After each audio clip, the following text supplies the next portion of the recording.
right, welcome everybody to our Friday Data lecture series. I want to thank you guys for taking time out of your busy Friday to log in and connect with us.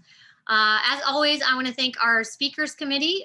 Without their support, we would not be able to bring in such amazing artists, art historians, and designers to speak with us each and every Friday. Today, we have the wonderful benefit of having the wonderful Catharine Magel with us. Magel received her master's in fine art in 1982 from the New York State College of Ceramics at Alfred University, and her bachelor's in fine art in 1979 from Kansas City Art Institute. Over the course of her career, she has been the recipient of several awards, including a National Endowment for the Arts Fellowship Grant and a Connecticut Commission of the Arts grant. In 1991, Magel joined the U.S. Scenic Artists Union and cultivated a unique aesthetic that incorporates painting and sculpting in large-scale ceramic and mosaic pieces. She works mainly in ceramic tile, mosaic, glass, carved brick, and fiberglass. In designing and fabricating her work, Magel attests to becoming part of the movement of people participating in social change and revitalization of place. So, without further ado, if you guys will give me one moment. Give me 1 second. I will now give it over to Catharine Magel. Well, thank you very much for that lovely introduction and, this great opportunity to speak. And I know we'll have a chance for questions at the end, which I encourage everyone to just feel free to ask me questions at the end there. And, starting out, I kind of titled this From Object to Relationship a little bit ago, because we're all art makers and object makers and so on. And in some ways my work is about relationship with the people I make it for or I work with in collaboration. And then at the bottom I have the public and private. So I talk about that because we have our own personal work, and then we have, I do a lot of commission work where I work with many people, and I'll get, further along with that in my talk as we go. And so everything you see, this is just a painting because I am a painter. I consider myself a painter, sculptor, ceramicist, kind of all mixed together here. And and I knew that, the conversation, the presentation would be about my public work probably and its history. And then I pondered about it and I thought, as I always do, how much of the discussion, will bring about in my work, my personal work and my collaborative, work as well. And so there's a balance there. So I think I'll begin, so you can see this kind of type of trajectory a little bit about, that. So painting ceramics, they seem like they both offer emotional expression where the process asks for kind of a physical, intellectual, and intuitive to work together. And so let's hope I go the right direction with this. Uh-oh. Hold on a second. There we go. And I'm just going to another painting here. This is called Scuba Bunny Sonata, and often I use dissimilar kinds of objects and images put together to create a new meaning. And even though I studied pottery, I love to paint and I love to layer, and I see this great connection. Whoops, something happened here. Okay. So this is a piece called Cloud, and it's really about finding images in the clouds and kind of bringing them forth. And so they don't really have any relationship to each other or they don't define anything other than our imagination, but our imagination really comes from who we are, what we're capable of, and how expansive we can think or not expansive we can think. So I think that freedom is so beautiful. We learned it when we were kids. And so I just wanted to put this piece in. Let's see. Here's where I'm trying again to kind of mix ceramics and painting. And I always felt that even though I studied pottery, I wanted to paint with clay. I didn't want to be a potter. And so you can see evidence of that already.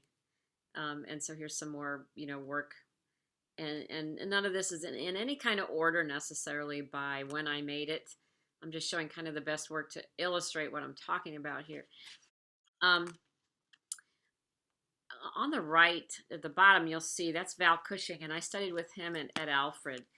And he was my professor, and he was a potter, and he was a great influence, really mainly because of his thoughts.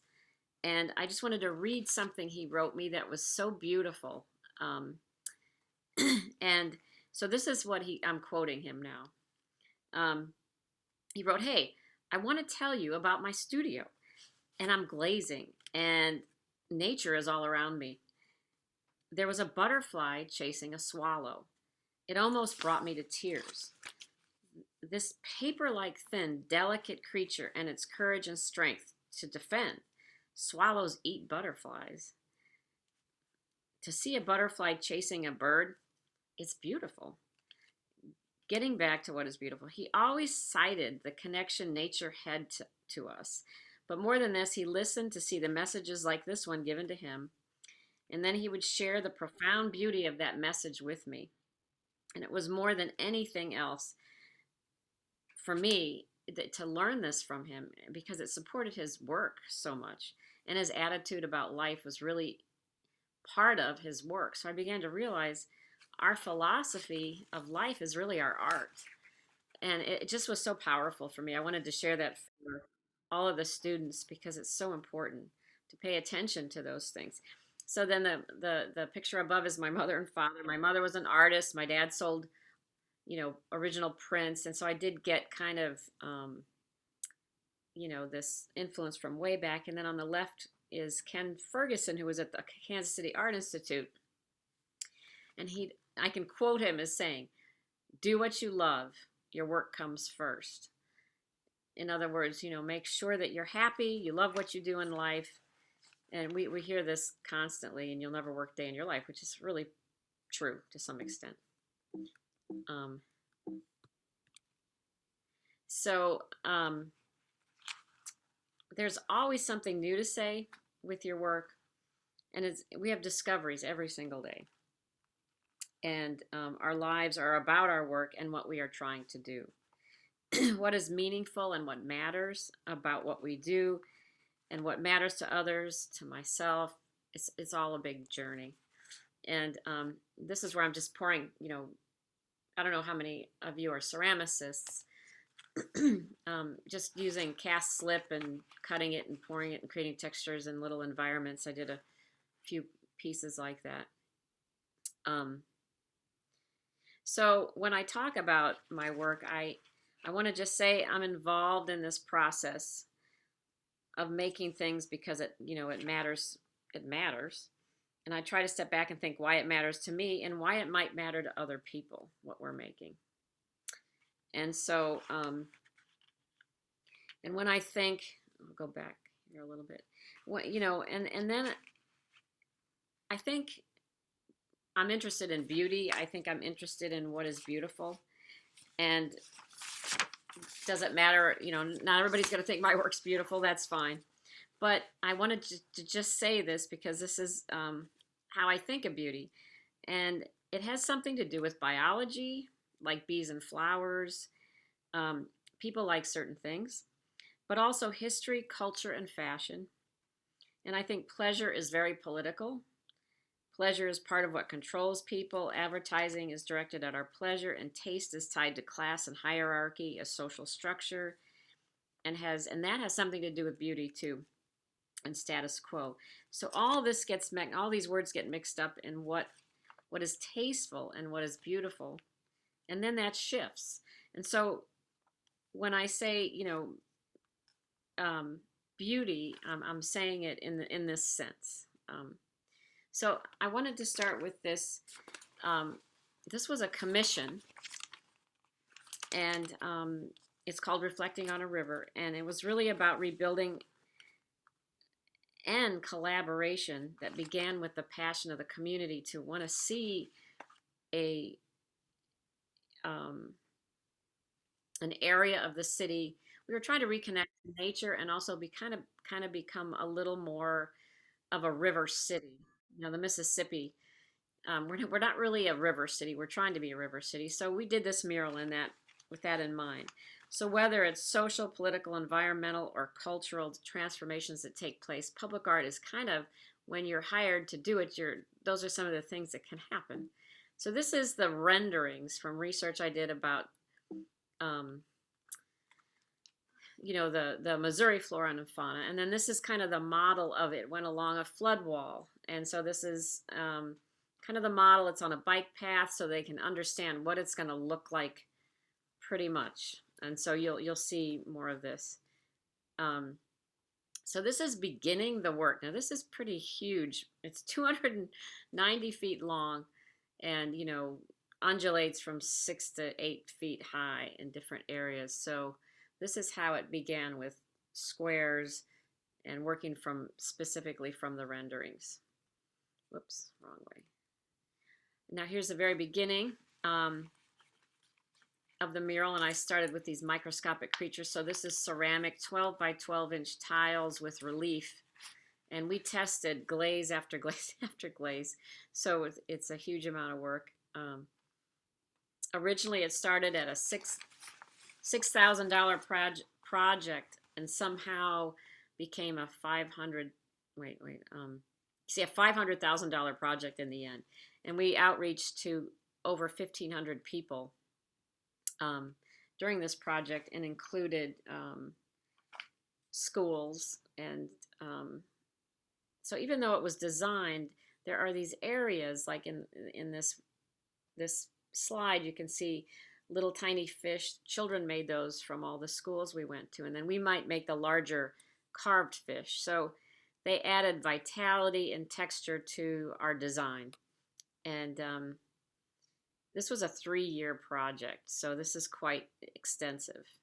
You can see our larger images, and then the small fish on the right that the children made, and they're kind of mixed in and woven in. So this starts with water, and it goes into like land, and then it goes into the night wall. And in the night wall, we started with creating fossils, and we made molds of fossils, and then we worked with kids that didn't have dexterity, but they could they could press clay into molds. And here's a close-up of some of the fossils, and so they could learn about positive, negative, and what are our state fossils and things like that. And you can see we did a lot of carving and relief work that's pretty intense. And then this goes into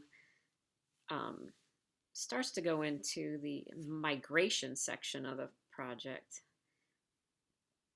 right here. And this is kind of the fossil earth area. Let's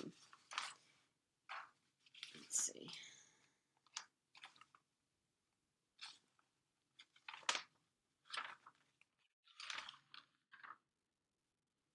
Yeah, okay. I'm trying to see what my next slide, there we go. Okay, so this is a bit of a close-up of, I'm showing you kind of down the line here. So we come to the migration section of butterflies, and this is very high relief at this point. You can kind of see butterflies are resting on a log that's coming way out of the wall. And so from a distance, it looks kind of like a Jackson Pollock painting. When you come up close, you see, oh, they're butterflies. So that part was fun. Here's kind of how high relief, very difficult to install. So then we did a memorial section where we worked with Kids Clubhouse, and the birds kind of coming off were made by over 130 people that were going through the grieving process, mostly children. And they'd write little notes to the one that they lost. We'd embed it in the clay bird, and then it would burn out in the firing as a way to send the message up, and then they could come visit the birds whenever they wanted to on the wall. So this was major community outreach project for me, my first one. And we worked with Missouri School for the Blind, nursing homes, homeless shelters. I mean, just all over the city. It was pretty incredible. So when I go to my second project is a mosaic project. And this was to create, I think, 9 different habitats for Missouri conservation. And I had never done mosaic, but I knew clay, and I figured I could figure this out. So this is the confluence. I'm just showing a few of these, and it's like an outdoor museum. That was their ideas. They wanted an outdoor museum of art, relating with nature again. And here's one of the exploration stations that has, this is of the croplands.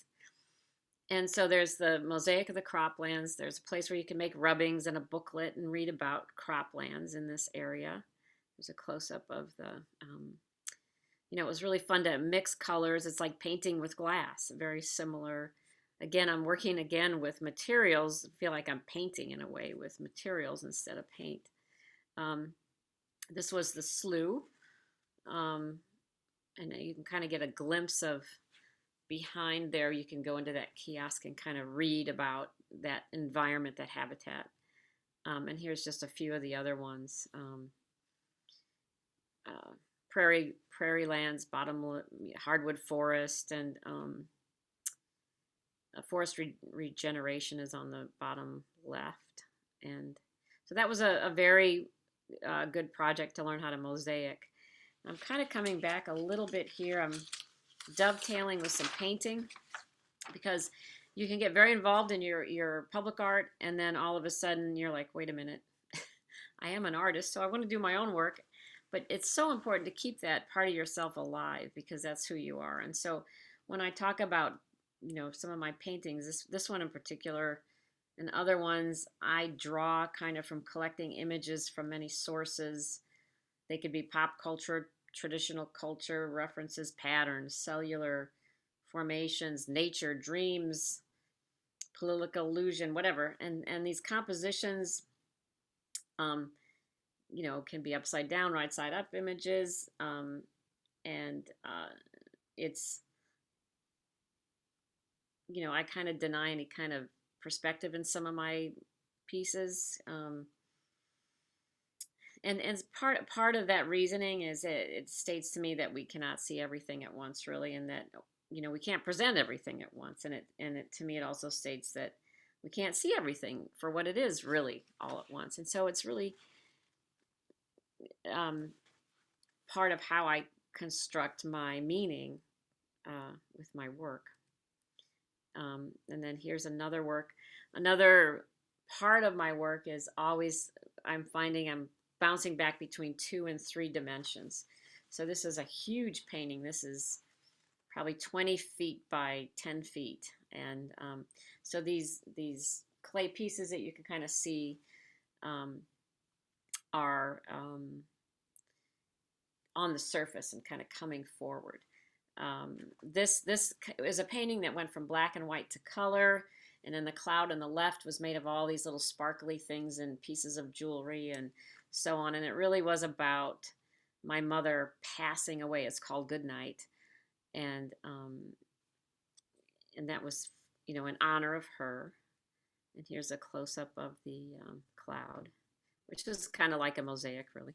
So I'm starting to mix painting and mosaic, and the skills I learn and other things I do come into my work, and then somebody saw that painting and decided they wanted to make a dress of using the painting. So I'm like, oh, great, go for it. So I have a dress like that. I wear it once in a while. It's fun. So you never know what's going to happen with your career. And then just some other ceramic work that I've done. So I still do ceramics, even though I do probably more, commission work. I still do my own personal work. And these are just a couple pieces. Been playing around with the studio, different fragments. I started off very young embedding fragments into clay platters way back in undergraduate school. And this is different in the sense that it's all fragments, and there's really no clay that I worked with at all. I just used all fragments. So the work has changed in the sense that I do this with my paintings, but I use images. Um, so there's some relationship there. This is part of a painting, and it's always changing. You know, something about these little shapes and fragments and start to come out the more you work. Here's the full painting. And the reason I'm kind of putting this painting in is it relates to one of the commissions I have, this flower shape that keeps coming back. And I'll show you as we go. But this is another commission I did called Earth Rabbit. And this was the first time I did a sculptural mosaic. And I had to kind of figure out how am I going to make something that can withstand the outdoors and the mosaic won't fall off of it. And so I kind of developed, an armature, a metal armature, then it gets sprayed with foam. We carve the foam down, and then that gets covered with fiberglass, and then over the fiberglass goes the mosaic. This is very, part of my knowledge is coming from being a scenic at the Muni, and we know a chemical engineer that knows how to make a foam that you can carve that can get sprayed on, and so I kind of went in that direction because of knowing some of these techniques that I just started putting together for myself. Now the rabbit is kind of, he was an outreach project. We worked with inner city kids, and so I started with stories about rabbits and folklore, and we got into, Brer Rabbit and Bugs Bunny and so on, and realized that most of those stories were about, that the rabbit kind of played this trickster and cultural hero, which is interesting because that's how they survived. Bugs Bunny is our greatest trickster cultural hero that we know of, where, he was always saying, being in places that he knew he could survive in and escaping, the hunter. Or Brer Rabbit would say, "Don't throw me in that briar patch," but he knew that he could escape from the. So it was like another. I love that about this because every image on this rabbit does not define who that rabbit is. It has no relationship really to him, but he just survives and takes life on, and every challenge kind of joyfully, in life. So the rabbit is not a martyr, and I just love that whole idea. So he's very symbolic and proud of who he is and knows how to live life well. And so he stands for a lot of great things in the community, especially for the children in that area. It was really powerful. And this is just kind of us putting it together in the studio. It was a huge amount of work. I'm always surprised, like, wow, I don't realize what I'm getting into until I get into it. That's okay. Because you can always figure it out. Once you say yes, you'll figure it out. So now he's in Webster Groves, believe it or not, at the rec center. Here he was downtown for a few years. And sculptures move around in different areas. And these are the kids from the Grand Arts Academy, which is downtown.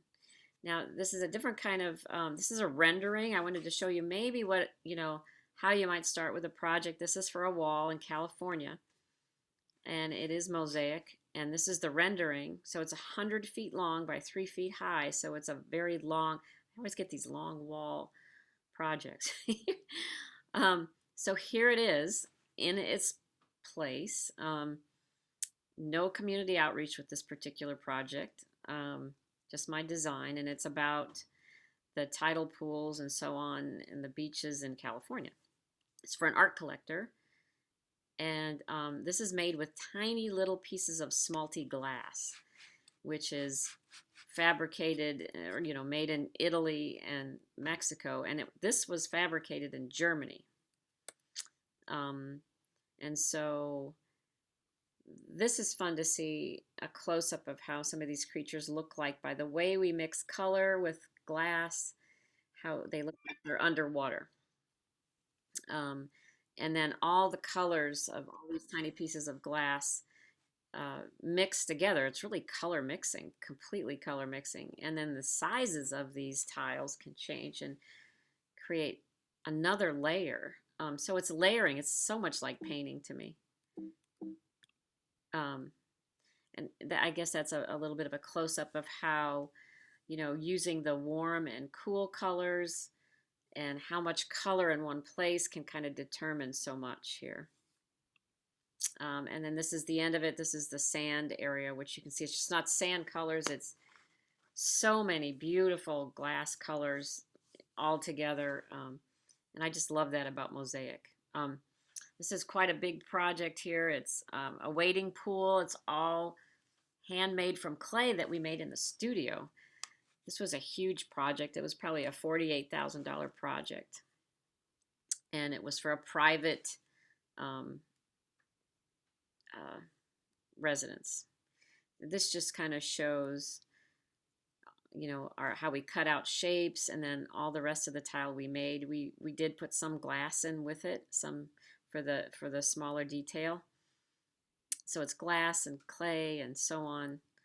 And here's some, you can see the big glass cutout or clay cutouts of the flowers, and maybe some of the lily pads that we just glazed. And then I think that fish, the orange fish, is made up of different clay pieces. We just cut it out into a pattern. And this is kind of an example of how we might work with clay and actually design and cut it specifically for a design. So sometimes it's just squares, sometimes it's all shapes.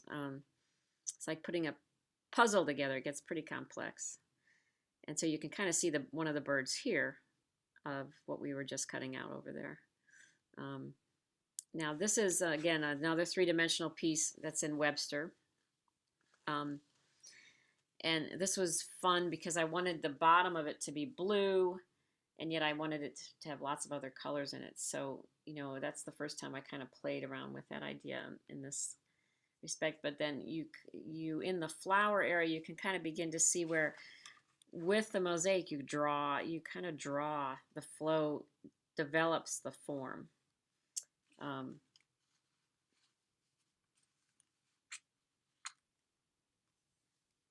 I just think color is just so beautiful. And, to me, form really means everything. You don't really make anything or think outside of a form. And, it's kind of hard to articulate why. It's like a bit like playing the piano. You obviously, people's fingers learn how to play the piano, and they don't sit and think about how each note, about each note. And therefore, working with color and form the way I am working, there's kind of a process that goes on that I can't really tell you about, though I have a lot to say about my work. The words come after the work, I think. The ideas happen within the process. It's like when you learn to play the piano, all of a sudden you finally, your hands kind of move automatically, or walking. It's kind of like that. So I can tell you a little bit afterwards, but in the process of making, I'm just going along, figuring it out as I go, and using my imagination and making it all happen. And I just wanted to show this painting and to show the connection to the public art to now my private painting. There's some relationships to how I'm working here.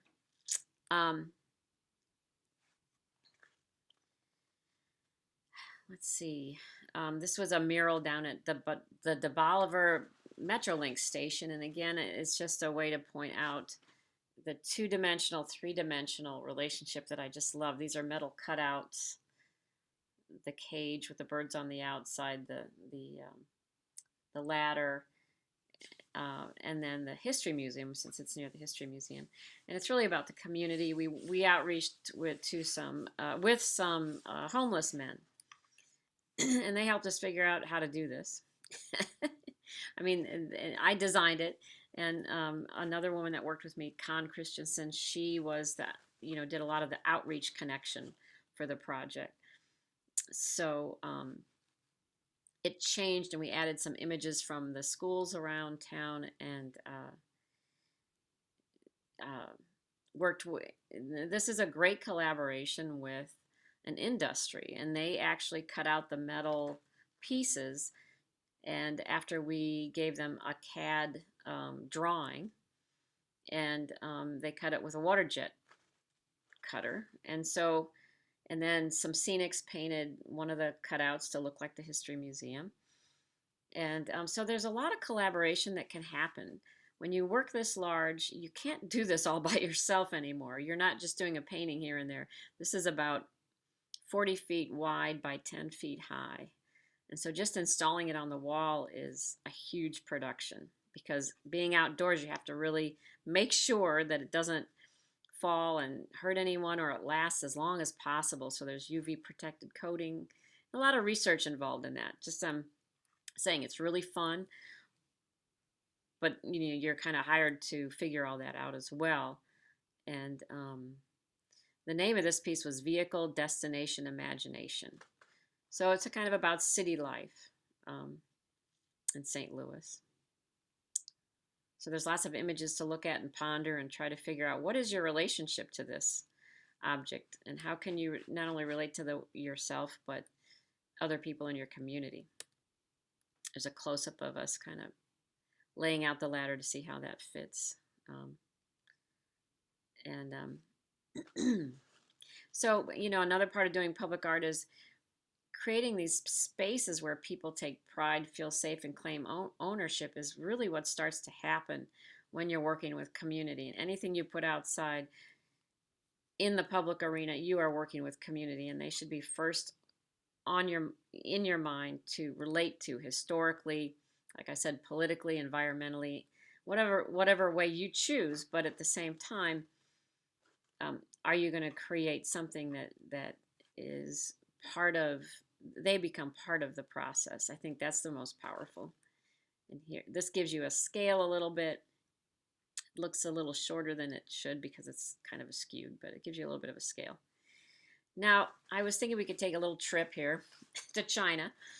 And I went to an artist in residency. I've been to China 3 times. I don't know why. Maybe I was, from a past life. Maybe I was Chinese. I don't know. Anyway, but this is Shanghai. And though I went to Nanjing and Jingdezhen, I wanted to talk about it because whenever you go to another country to work with other artists and see another culture, it so influences your work beautifully. So I say do it as much as you can. So Jingdezhen is the place where you go to, it's the porcelain capital of the world.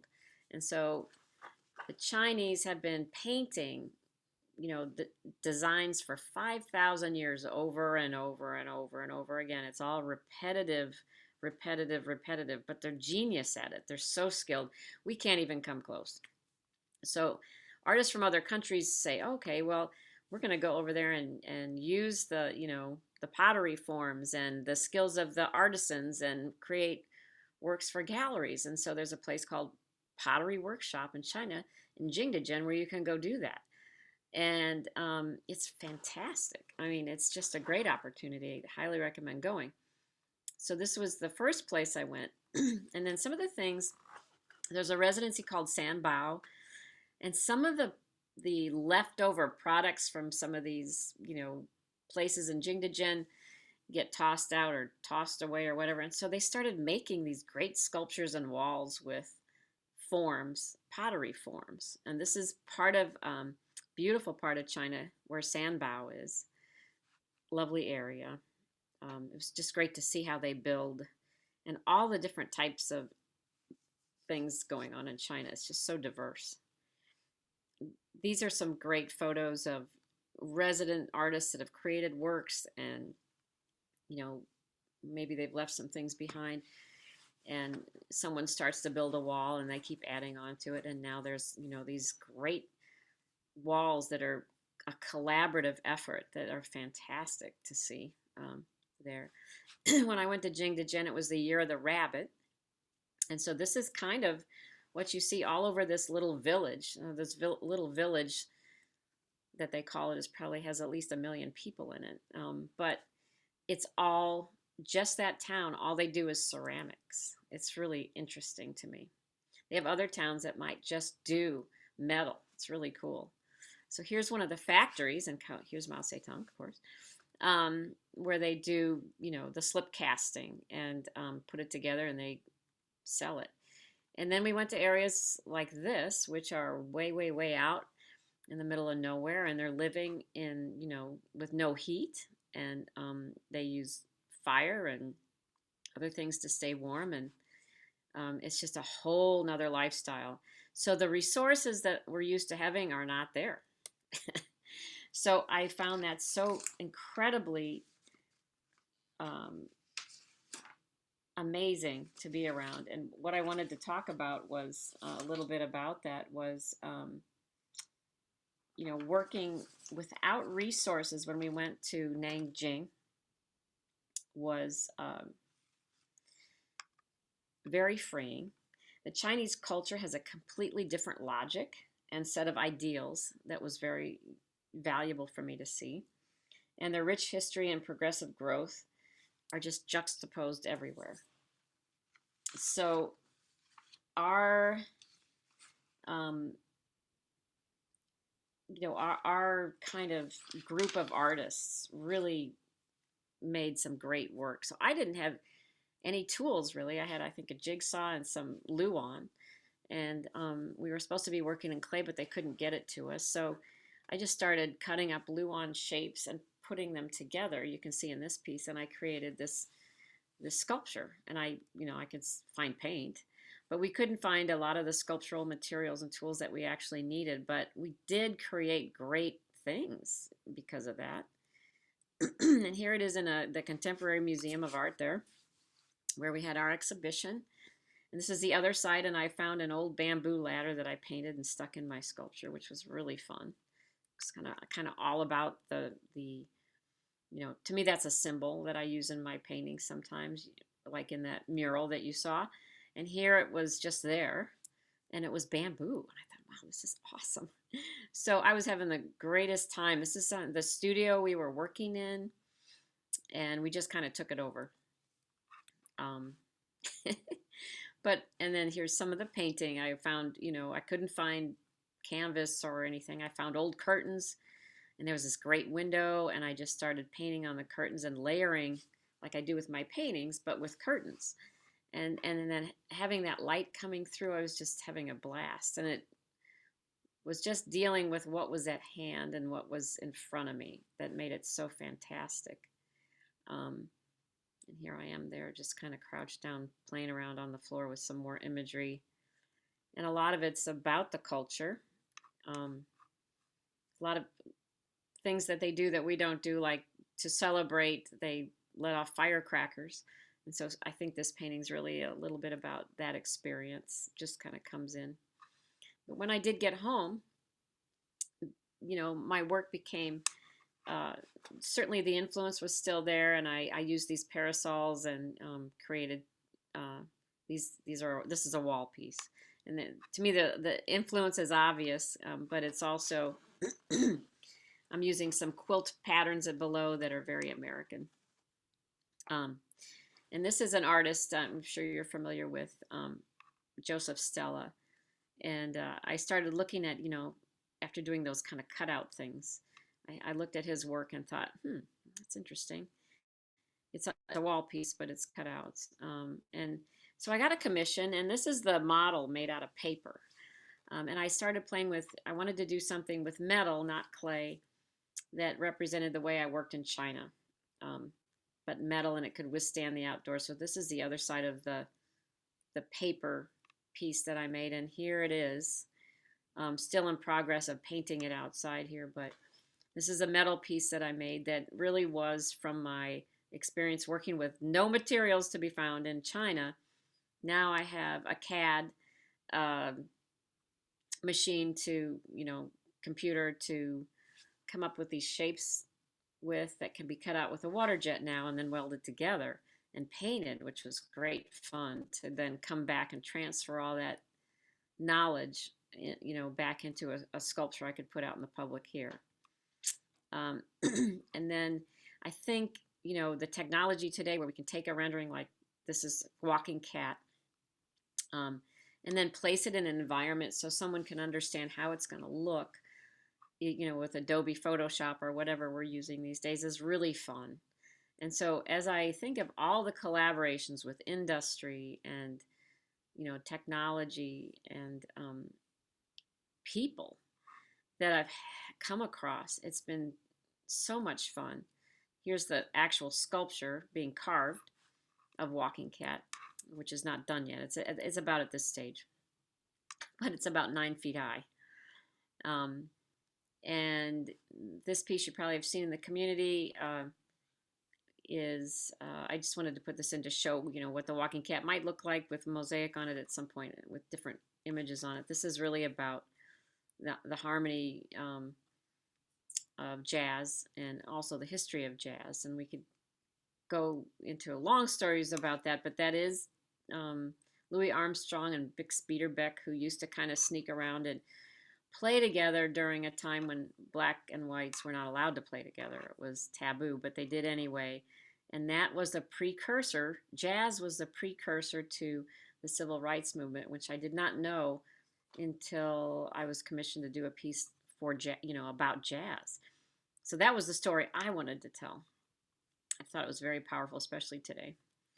And then this is just typical work I might do on the side, like for fountains in a mall, which is in in Chesterfield. And again, this is a more decorative piece. And this is kind of how it's laid out before it's installed, getting ready. So you can see it's big long strips of mosaic we put on mesh.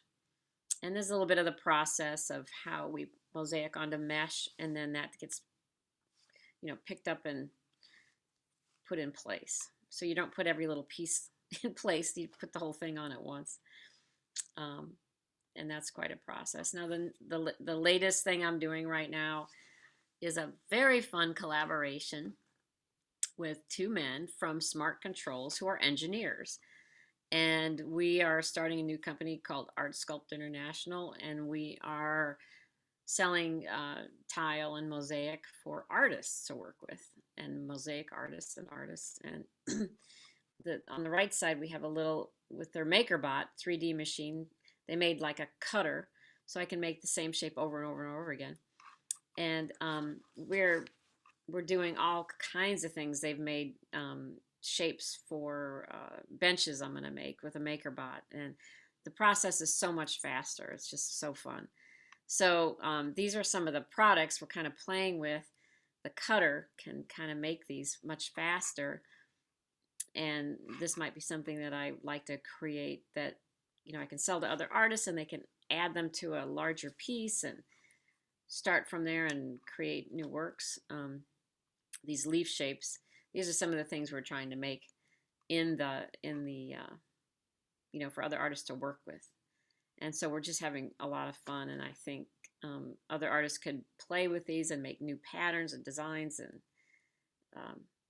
use things. And so this is a one of the things that to me is the most fun is, here's a mosaic on the left that I did, and then we kind of put it in, put it on a form here. Now if you can see this moving, of how we could create these benches using mosaic and just taking a flat pattern.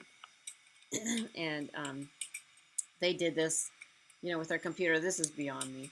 So this is why it's so fun to collaborate, and I'm really excited because now we're going to do a series of benches that are mosaic that are in that form and other kind of simple forms.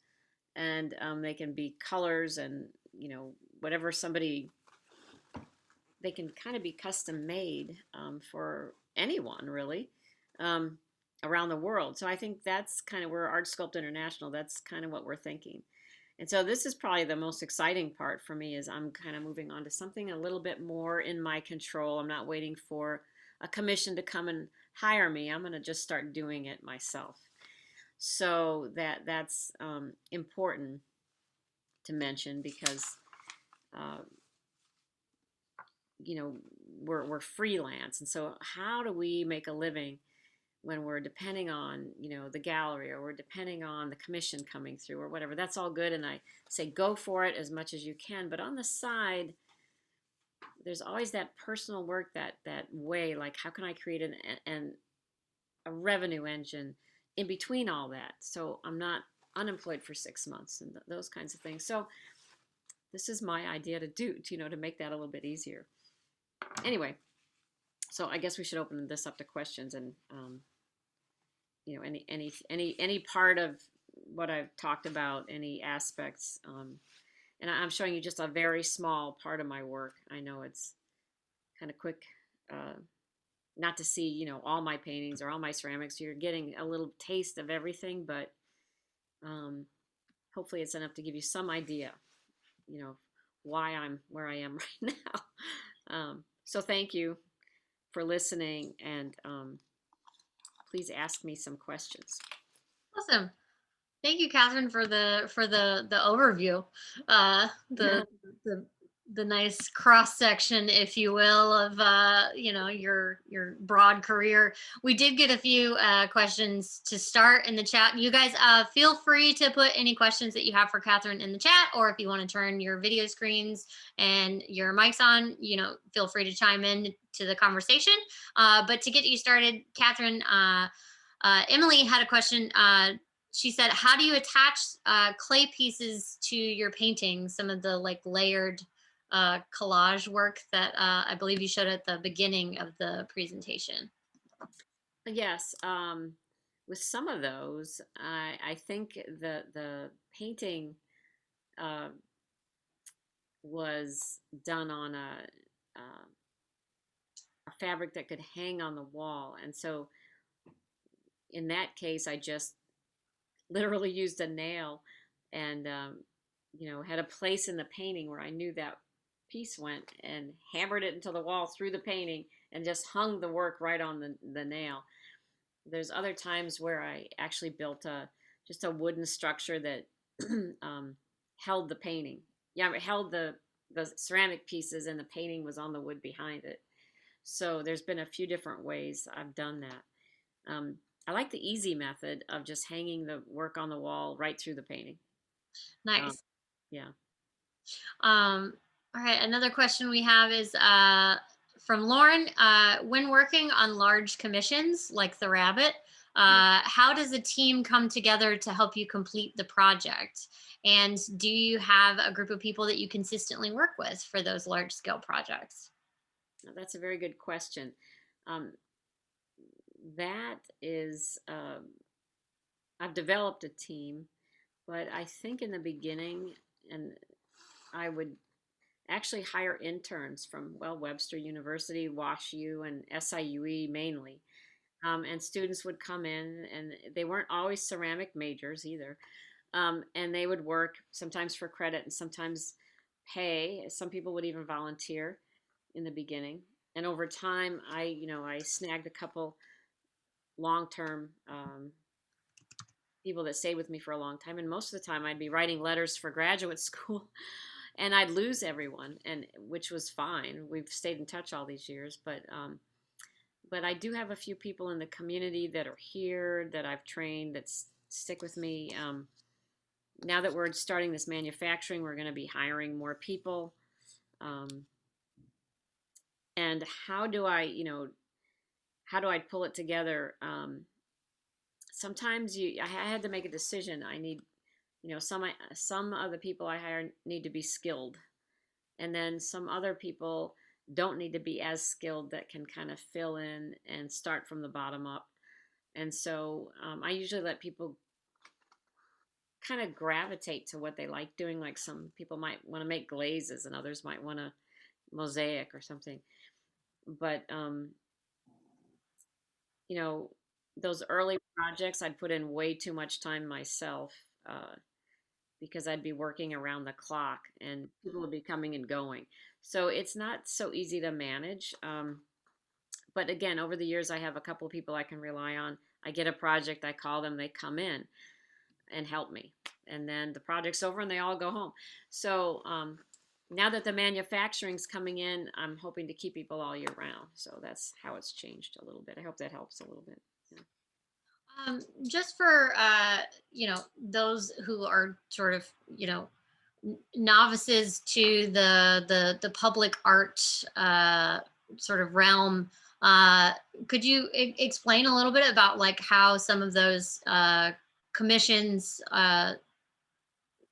were were these projects that you applied to, or were these like organizations that reached out to you because they were familiar with like your community outreach projects, Yeah. just from a novice standpoint, like how does one get into that? Well, a good place to start is if I'm sure you're familiar with calls for artists. And so there'll be many calls. There's websites like publicart.org and Cafe Entry and Any Artist, and those are free. And you can go on those sites, and they have calls for artists, and they have deadlines, and you send your portfolio and a statement of your work, and a lot of this you can upload and have access to. And as projects come in, you can just apply and kind of click, click, click, and it's all there. Um, and so I do a bit of that. And there are times where I've just been asked to apply for things, and then I was lucky enough to get it, um, or asked to just do a project. And that's usually people that have already seen my work. So it's a little mix after a while of both. Mhm. Um, and I'm getting to the stage at this point where I may not take every project because I realize that some of them don't have a budget that could handle what they think they can. And there are a lot of times if you have to be careful. Um, Everybody wants you to work, but they don't. Not everybody understands what they're asking you to do, and so at that point you have to kind of know. Either you have to scale way down, you know, what might be scaling down so much that the work might not even be uh, exciting enough. So I might say no sometimes, which is very new for me because you know when you're starting out, you say yes to everything. Um, but now I know, I might not have made money on my first couple projects. And back when I was younger, that's good, that's okay. But as you get older, you have to start making sure you make that extra money. So you have to make some kind of a profit. So there's a lot to that. But I don't know. I hope that answered some of that question about where to start. Oh no, that's great. I think Jerry's got a couple of business practice questions for you. Um, Okay. uh, Jerry asks, do you have contracts with the employees that you work with? um, I do.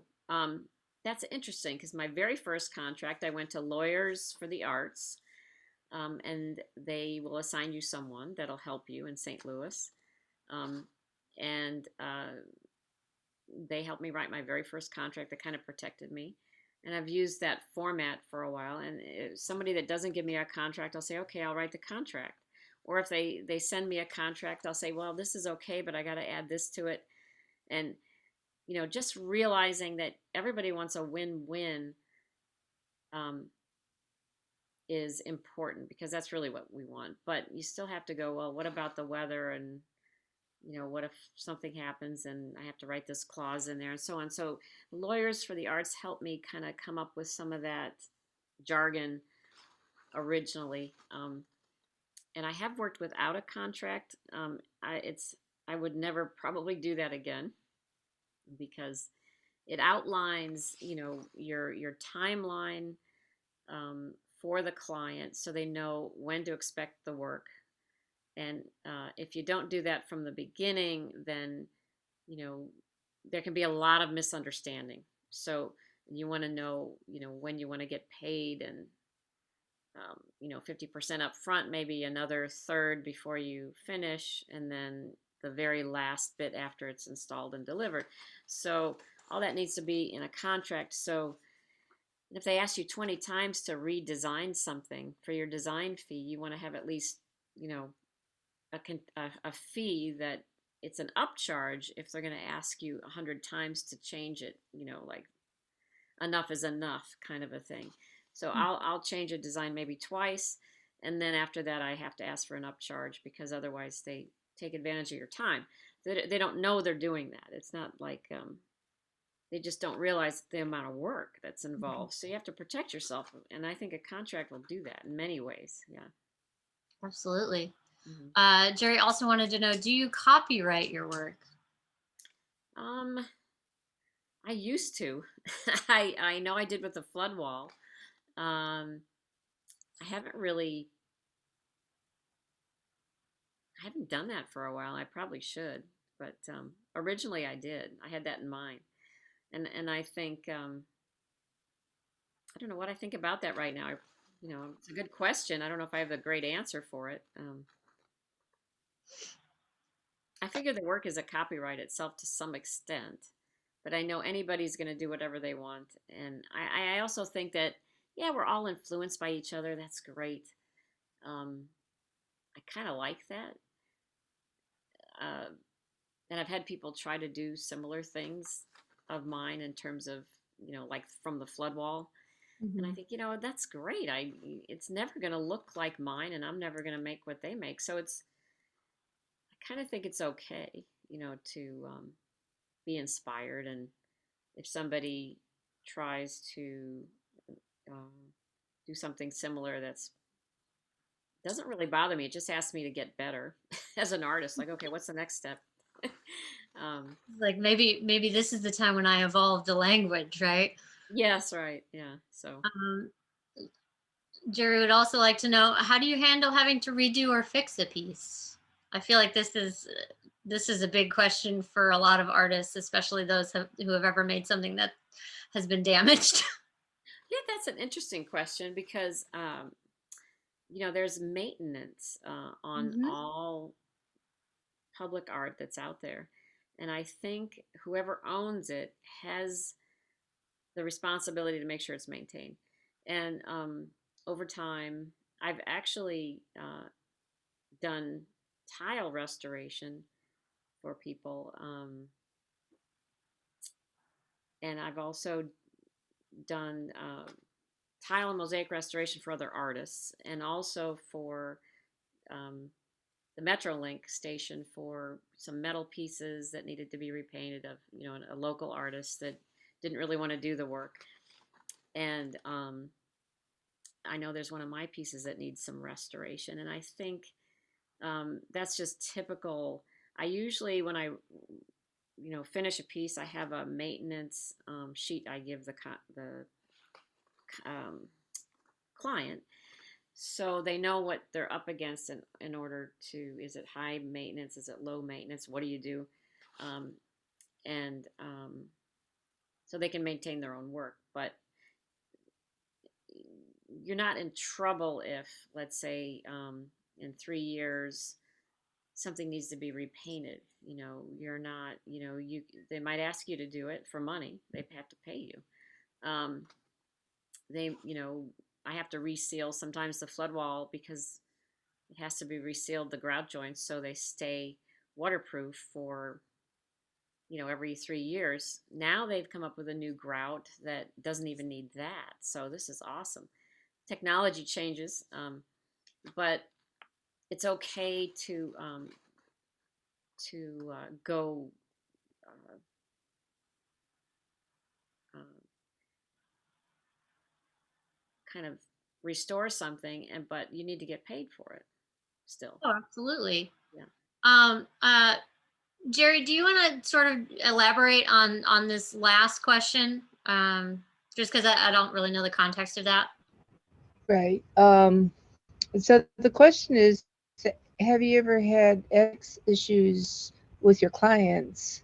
Because that's one part of some artists. And I'm thinking of how graphic designers deal with ethics issues with their client or their clients or not.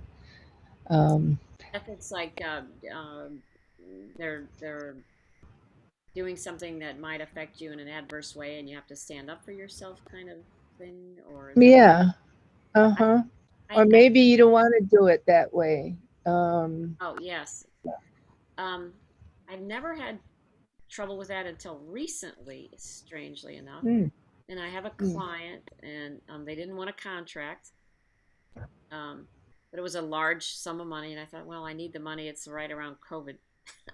But anyway, so uh, what happened was, and this is recent, I was commissioned to do a large scale sculpture, and they were really late with the money, like 6 to 8 months late after I got this project with money. And I said, "Are you sure you want to do this? I mean, it's like 8 months later. I mean, what's up with this? I need 50%. I'm not starting the project until you pay me. I know that much.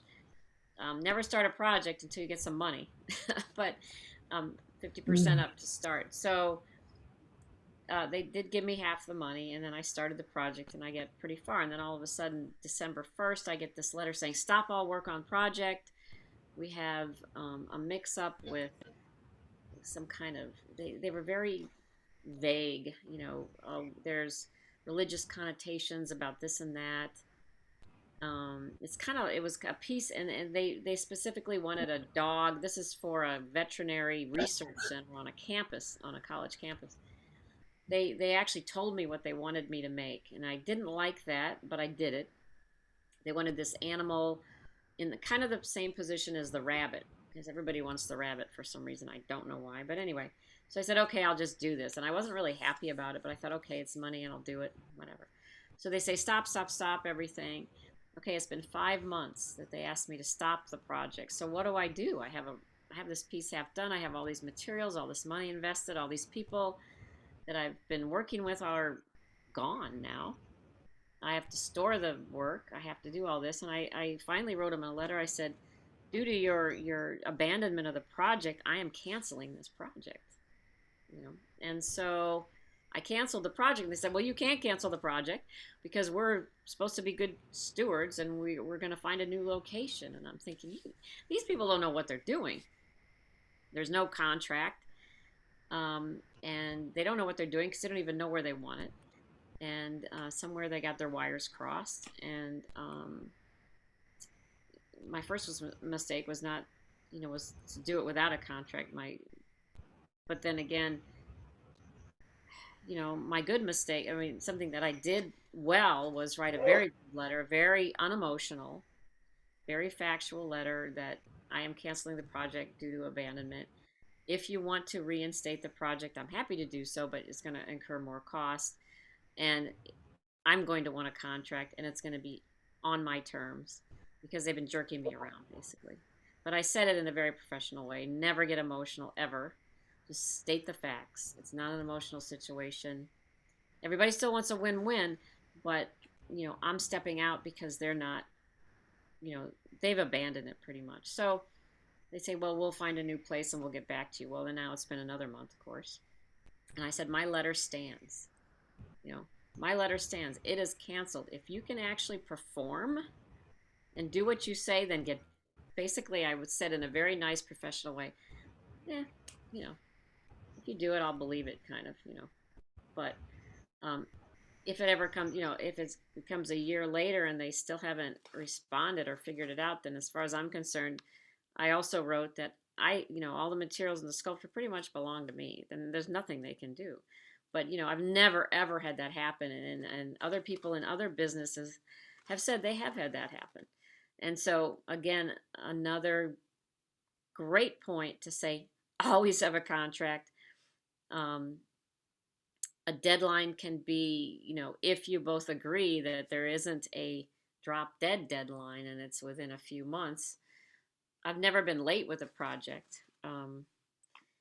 But if there's a project where I don't have a deadline, people get very upset because they have it in their mind. They have ideas about the way it's supposed to go, and those aren't always correct. They don't always know how long it's going to take. So that has to be pretty much up front, I think, even if it isn't a written, even if it's verbal, just say, okay, give yourself 2 extra months if you can. It always takes a little longer than you think. Because there's always unknowns, even when you're making something. You think you know what you're doing, and you do. Things come up. So anyway, it's a long Great. answer. Lots of information. No, but you always think when you first start, you don't have contracts, but all the famous artists and painters and sculptors, they have contracts, Yeah, and we need to protect ourselves as artists. And yeah. even when they go into a secondary market, we have to protect ourselves. So, but this has been great, Well, Catherine. thanks, Thank you so Terry. much for I have. sharing so much of yourself. Oh, I'm happy. Thank you. I have copies of some contracts. If you need copies just to show students Oh, different types of contracts that I've used in the past that have been very good, um, and simple, and I can email them to you or something if it helps. That would be awesome. yeah. I think, well, we're almost out of time. But before we end, Catherine, do you have any macro level words of wisdom for our Webster students who are thinking about I got to write this down. potentially going into the realm of public art? Well, Ah, boy, there's so much to say. I think part of it is, do what you it's a state of mind, really. I think if you go in wanting to do your best, and I always do more than my best, they always get more than they wanted. And to me, it's all on me. I'm going to do the very, very, very best. And no matter what the budget is, I mean, you have to make money, of course, but, um, I would say, especially starting out, you want more work and you want to be proud of what you've done and you want to do the best for the community as well. And so it's kind of like you are the leader. And don't forget that. You don't need a title to be a leader. Everybody's a leader, really. So, and this is an opportunity. You're hired to become the leader. And so you have to take that on. It's an empowerment kind of thing. You have to allow yourself to be able to take what you know and apply it and say, wait a minute, I understand this. You're hiring me to do this. So speak your voice and make sure you don't go along with something that doesn't feel right, and speak up on that because you can get into trouble. And I don't say bad trouble, but I'm just saying if you're doing something that just doesn't feel right, then it affects the work, and the work isn't going to have that voice that you want it to have. So I would say yes. And then the other thing I'd have to say is, of course, I'm a proponent of the new the new way of seeing things is if you really can imagine, you know, things in your mind as being successful and good and helpful, and that's what you're going to get. But if you can't go there with your mind, then it won't happen. So I would say practice just knowing that everything you dreamed is actually going to become a reality, and believe it. Because if you can't do that, and you're artists, so you're probably really good at this. Because think about it, we make stuff we don't even know, we're making, something out of a ball of clay, out of nothing, out of mud, or a piece of paper that's blank. Heck, if we can do that, then we can dream big and we can make anything we want happen. Um, Excellent. so I would say yes, just remember that and practice that. So if you find yourself going, oh, I can't do this, and don't let anybody tell you you can't do this, because I've had with some of my bigger projects like the brick wall, I had people say, "You can't do this. What do you think? You're crazy. You don't know how to do this." And I said, "Well, yeah, I'll figure it out one step at a time." And I did. And if you have the audacity to do this, and I think, God, what are these people don't have a clue as to what it takes. Well, what does it take? It takes someone to just say, "I can do it." It's literally that simple, and believing you can. So, what kind of mind is that? That is definitely not a mediocre mind. That's a mind that thinks big and makes it happen. And so we all have that. We all have that inside of us. And I just want you to know that, really. Well, those are awesome words to end on. Have the audacity to be great. Yep. Yep. Well, I want to thank you again, Catherine, for coming and speaking to our group of students and faculty today. It was a pleasure hearing you speak, and yeah, I hope to, in the new world when everything is great, to hopefully see you around St. Louis And yeah, To meet it was everybody a there pleasure. too. Wonderful new budding artists making great work. I'd love to see what you come up with and Absolutely. share it with Uh, me. Yeah. all right. Well, I'm going to let you go for today.